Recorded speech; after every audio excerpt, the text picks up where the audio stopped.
Magandang umaga mga chong at chang. Boboto na kayo ngayon? Ready na bumoto yung iba sa inyo? So, sana naman yung mga iboboto nyo, huwag na kayong gumaya nung nakaraang eleksyon, boboto kayo magnanakaw, ano? Baka magnanakaw na yung boboto nyo from Barangay Captain SK pa lang, magnanakaw na. Diyos ko, mga bata pa lang yung SK, tuturuan na ng pagnanakaw. Tapos kayong nabibili, bibigyan ng 3,000, bibigyan 500, buong pamilya na niya, pagkakalulunin nyo, mga hudas kayo, no? Hindi pa kayo nadala sa pagboto nyo magnanakaw itong nakaraang eleksyon sa presidente, no? Boboto na naman kayo magnanakaw ngayon, boboto na naman kayong buhaya, boboto na naman kayo ng mga lugaw is not essential.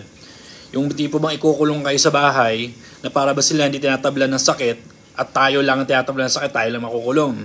Sila pwede magtanod, pwede maglagalag, tapos tayo nakakulong kasi hindi sila tinatabla ng sakit. Wala kayong kadala-dala. Hindi aangat ang Pilipinas, hindi aangat ang buhay natin. Hindi maaayos ang barangay ninyo. Kayo magpapahirap sa barangay ninyo dahil nabibili boto nyo. Sana naman, pag bumoto kayo ngayon, ayusin ninyo. Bumoto naman kayo ng mga less corrupt. Kasi lahat naman yung corrupt, no? So pumili lang kayo ng less na corrupt sa tingin ninyo. Kasi the more kayo bumoboto ng magnanakaw, the more kayo bumoboto ng corrupt, lalo maghihirap ang bawat barangay natin. Bawat barangay pa naman ng Pilipinas, ang buong Pilipinas, sanga-sanga ng barangay, ano? Matuto na tayo. Please naman, parang awa nyo na.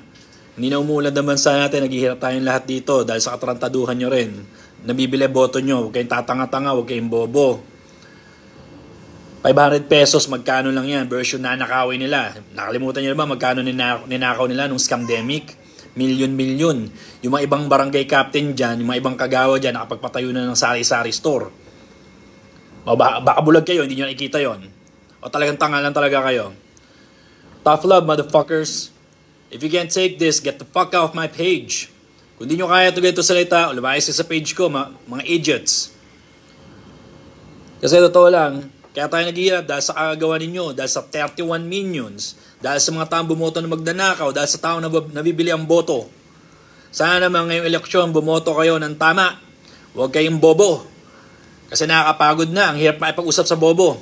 Pilipinas, punong-puno ng katarantaduhan, punong-puno ng kabobohan, dadagdag pa kayo. Ang dami natin problema, dadagdag pa kayo. Pabibenta nyo pa yung boto nyo.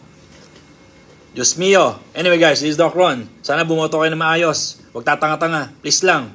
Para awa nyo na. Huwag bobo.